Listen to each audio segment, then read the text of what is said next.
Pernahkah kalian mendengar soal MBTI? Buat kalian yang pernah mendengar MBTI, pasti sudah tidak asing dengan gambar-gambar di sini. Yuk kita simak video penjelasan mengenai MBTI.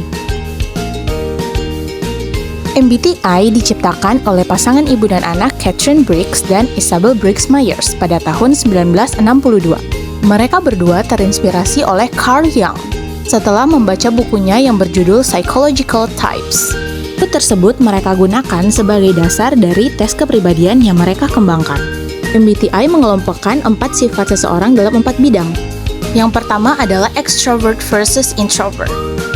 Extrovert adalah kepribadian yang berorientasi pada kuantitas interaksi sosial, bersemangat menghabiskan waktu dengan orang lain, dan berorientasi pada tindakan alih-alih pemikiran. Introvert adalah kepribadian yang cenderung aktif dalam pemikiran, merasa lebih berenergi saat menggunakan waktunya secara personal, dan menghargai interaksi yang intim dengan sedikit orang. Yang kedua adalah sensing versus intuition. Sensing merupakan pribadi yang memiliki pola pikir yang cenderung realistis dan praktis. Mereka learning by doing. Sedangkan intuition cenderung berpikir secara abstrak, berimajinasi, dan mengandalkan intuisi mereka. Yang ketiga adalah thinking versus feeling. Thinking merupakan pribadi yang selalu realistis. Mereka berpikir dengan logis dan juga konsisten. Sedangkan feeling membuat keputusan berdasarkan emosi yang dirasakan, kata hati, bahkan turut mempertimbangkan orang lain, tanpa mempertimbangkan diri sendiri. Dan yang terakhir adalah judging versus perceiving. Judging cenderung bersikap tegas dan teguh pada pendiriannya. You simply don't compromise.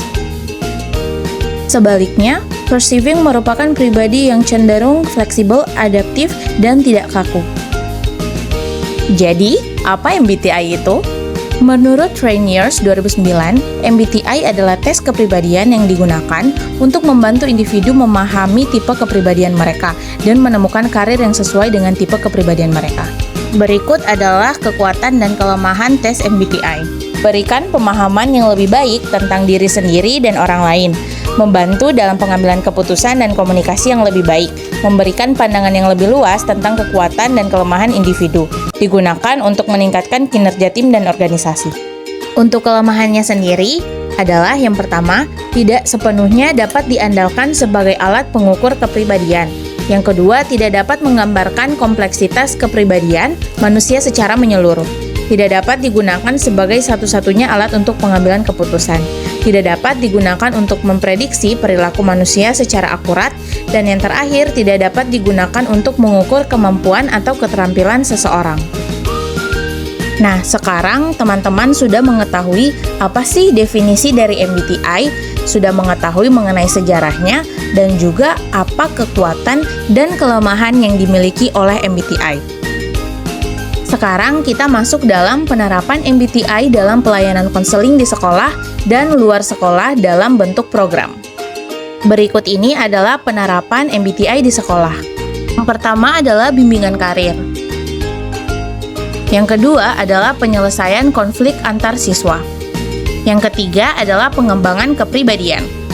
Dan yang keempat adalah pengembangan keterampilan komunikasi. Selanjutnya adalah penerapan di luar sekolah. Yang pertama adalah bimbingan karir dan pengembangan profesional. Yang kedua, manajemen konflik dan tim. Dan yang ketiga, pengembangan dalam kepemimpinan. Dan yang keempat, pengembangan keterampilan pribadi.